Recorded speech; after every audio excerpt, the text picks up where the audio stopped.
Hi everyone. This is the best event I've ever seen. I even was selecting the socks for the event. I never did it before in my life. So yeah, guys, my name is Max. I'm in crypto since 2013. But the difference is that I try to stay, not deep into everything, but sort of have the vision which is relatively wide. We work a lot with the so-called Web2 businesses, so I don't have to go deep in many things. I'm in Berlin since 2015, so I saw the launch of Ethereum, and I lost few thousand of Ethereum on the DAO, and then I suddenly got my Ethereum back, and I was like, what the fuck is this? This is not a blockchain, this is a joke. So since then, I don't really so much into, I had a strange feeling about this whole DeFi thing and smart contracts because you can just roll it back. And on this panel, I want to speak with our guys about the systematic risks of DeFi. We will not go deep into philosophical questions like oracles, like the problems with the oracles or problems with the issuers of the stablecoins, but we see what guys are looking at as the systematic risks on the protocols. Right, so let's start from Ivan, right? You're analyzing the vaults as well and the protocols and maybe the contracts as well. What are the key things that you are looking at while verifying the risks? Yeah, it's a good question. So my name is Ivan. I have been running vaults on top of Uniswap and Morpho for the last 3 years, I guess. And the thing I'm looking at when analyzing risk is interconnectedness. So a lot of strategies, especially which use looping or some fancy quantitative stuff, were extremely interconnected. Like collateral is overused. You can't really understand what's going on. Sometimes I was opening like my Morpho vaults and API got like from 6 to like 12 and then 20. And I was like, okay, it's time to withdraw. And then I took like 3 days to understand what's exactly was going on. Turns out, like common story, some of collateral was liquidated or blocked or some other shit. And then like the curator needed to increase like the parameters, tweak the parameters a little bit to increase APY, so more people will put money inside, and other people could take money outside. And I was like, okay, so we need to look deeply in what's going on and how interconnected the protocols really are. And that's why I started to build Relatum, which is like L2Bit for DeFi risks. I understand that you can't do it like flat. You can draw one dashboard and with a lot of numbers and understand what's going on, which is sort of a traditional financial approach of looking into things. That's why I started to build a big graph model which incorporate all like collateral, DeFi protocol, contract level, even some operational level recently. So yeah, I tried to look not too deeply, but into all interconnected parts of the ecosystem, I guess.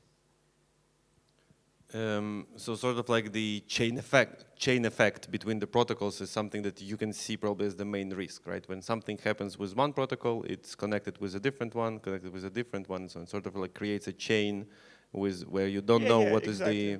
is the point of the failure anymore, really.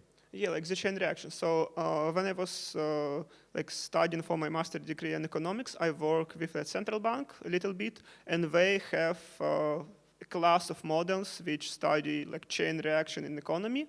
And I was like, okay, why don't we use these models for DeFi? And turns out we don't have a good data. So even though we have like Dune analytics and we could query blockchain in a variety of different ways, we don't have like a good ontology, I would say even. So to understand what data point is connected to other data point, how like this whole structure evolves. So that's why I started to build it in order to try to bring some central bank's model into crypto and understand if it will really be valuable. Especially like dynamic graph models, they're very interesting in predicting how the curators and LPs will react to some lending market shocks.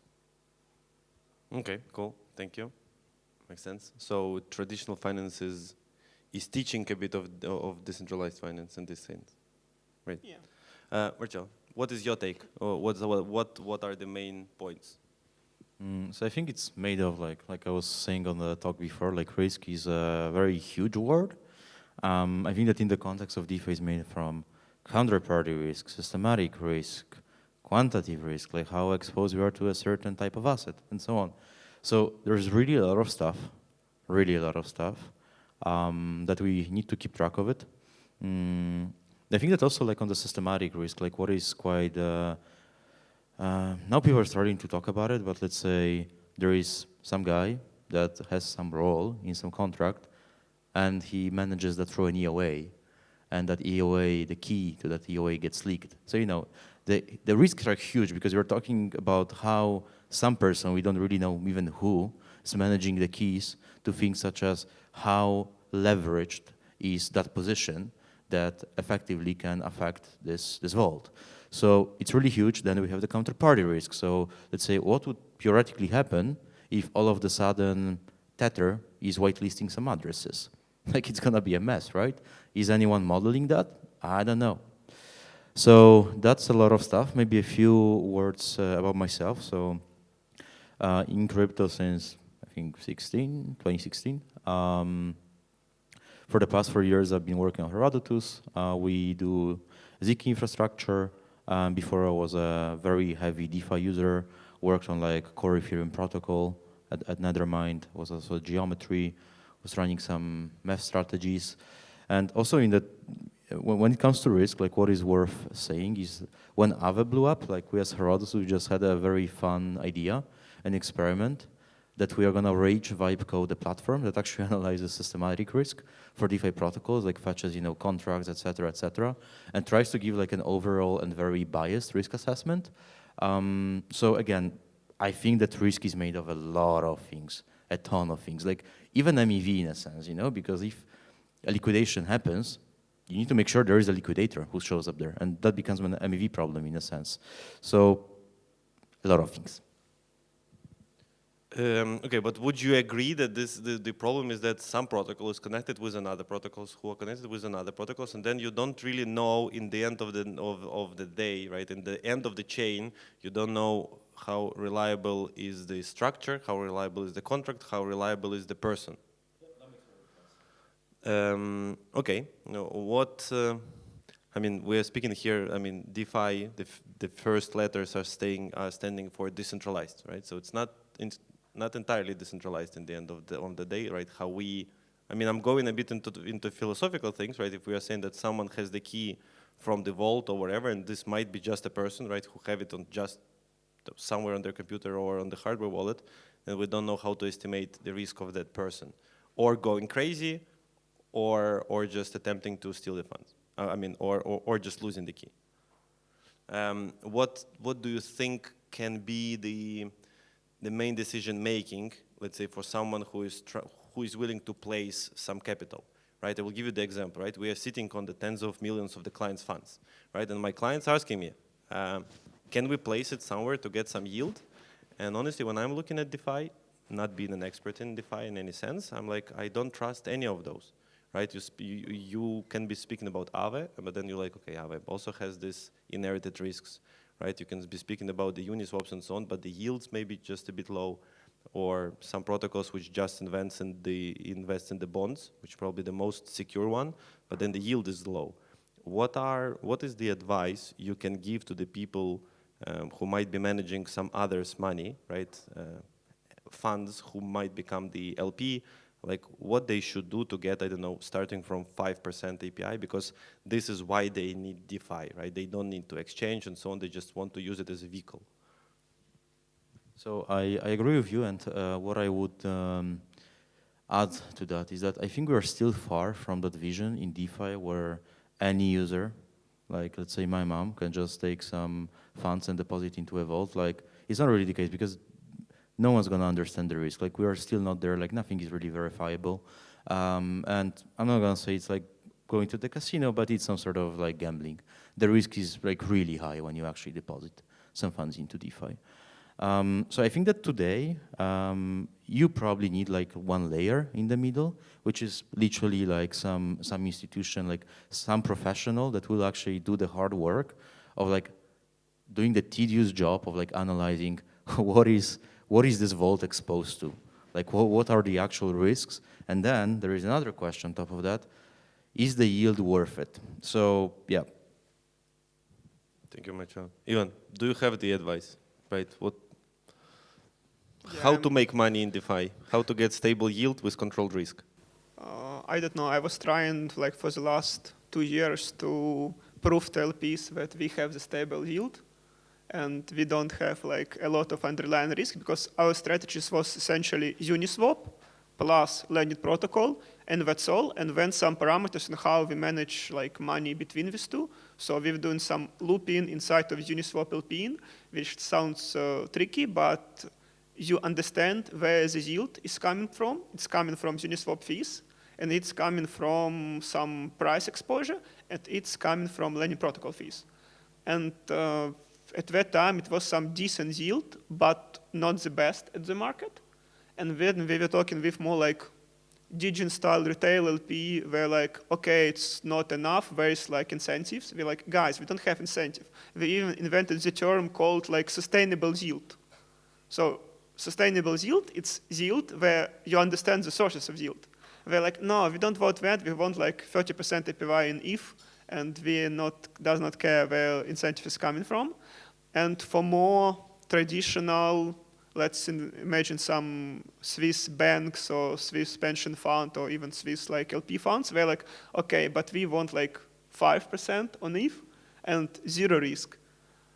So for them, our strategies was slightly too risky because they wanted only one component. They wanted either like Uniswap or either like Morpho, and understand who is the curator and who is managing the asset, who is calculating the risk, who is tweaking the parameter underneath, and what collateral is this vault exposed to. So for them, it was too complicated.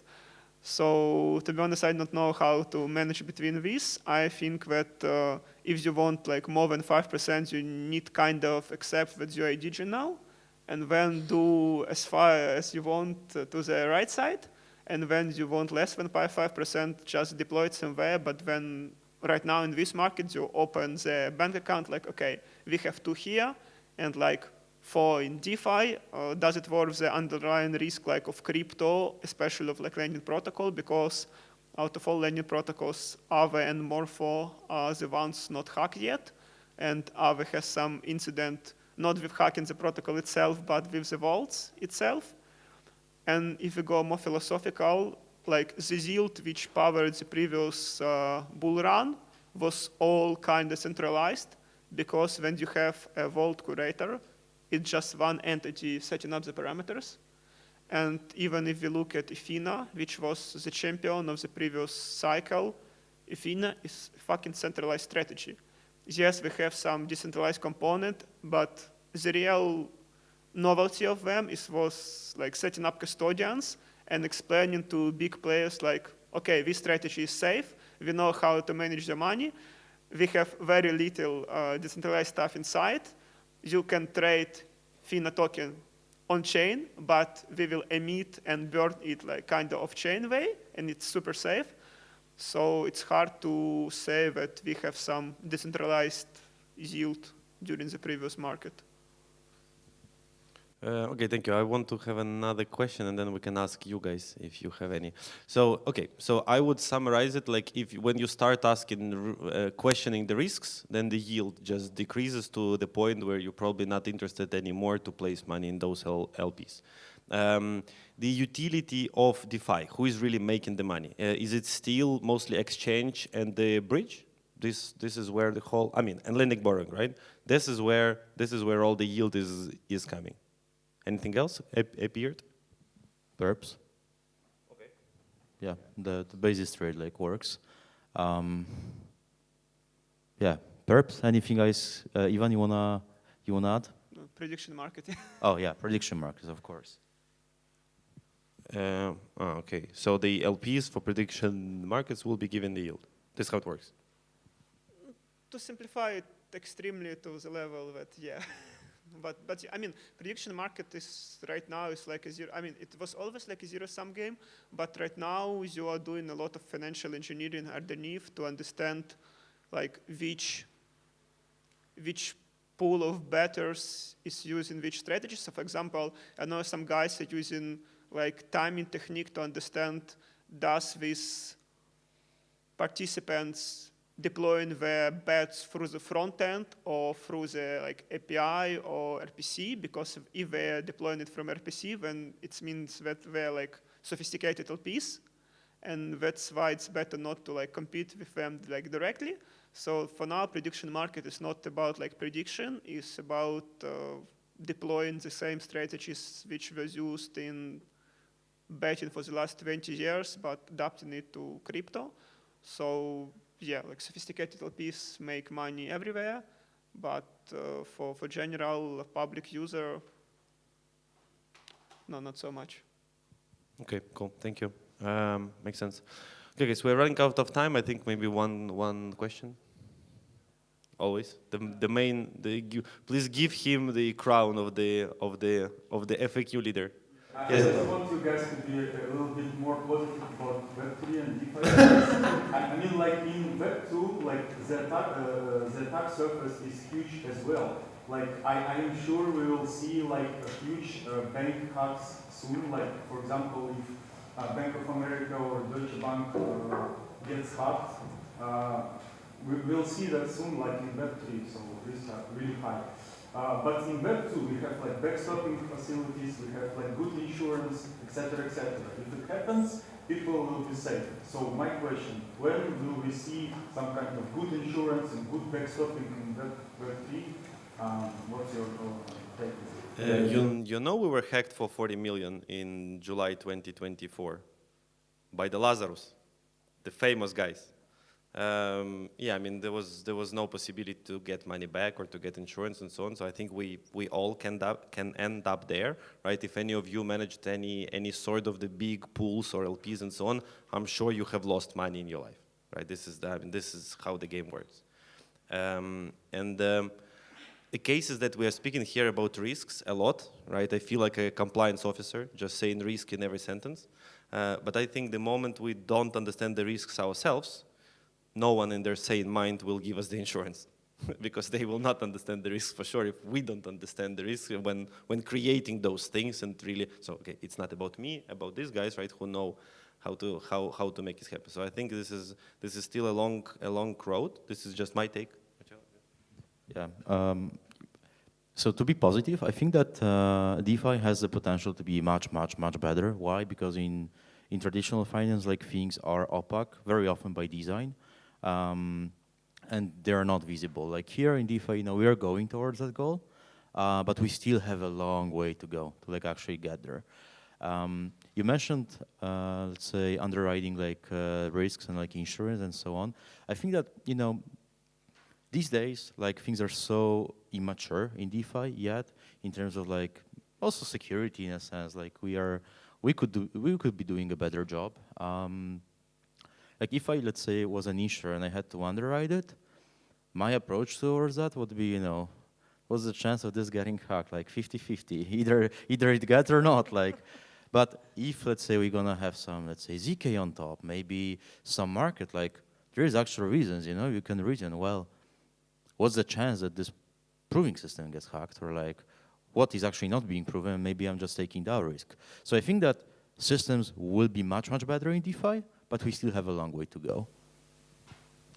Same opinion. Thank you, Marcel. Yeah, can I add on that? Like, I love DeFi. I'm very positive about DeFi, but it's hard to talk about like systemic risks without being a bad guy here. And also before that, I was doing security and being responsible for like vault security. So my job for the last like 4 years was thinking what should happen to it to fail, in a sense. So what should we do? I mean, if we even like simplify really to like the base level, if you take a look at the amount of code in all like DeFi and all of traditional financial system, we have much smaller code base. So what this means for me is we could really secure it so much better, like exponentially better. Because now with all this AI agent Mithril stuff, it's really a question about amount of code and operational capacity, who is operating with code. And maybe it's a good thing that in DeFi, like one entity operate one vault, because you could do pen testing, you could do some operational OPSEC audit. So yeah, we have much, much better potential. But if you want to be safe and positive, just buy some ETH. ETH can't be hacked. So yeah, believe in something. But it might be rolled back and another Ethereum Classic will appear. Yeah, I mean, you got your ETH back. So your ETH was stolen I got from a different ETH on Yeah, a different blockchain. Like, the nice thing about the DAO that after 10 years, they like return on all the money and still have 200 million spare.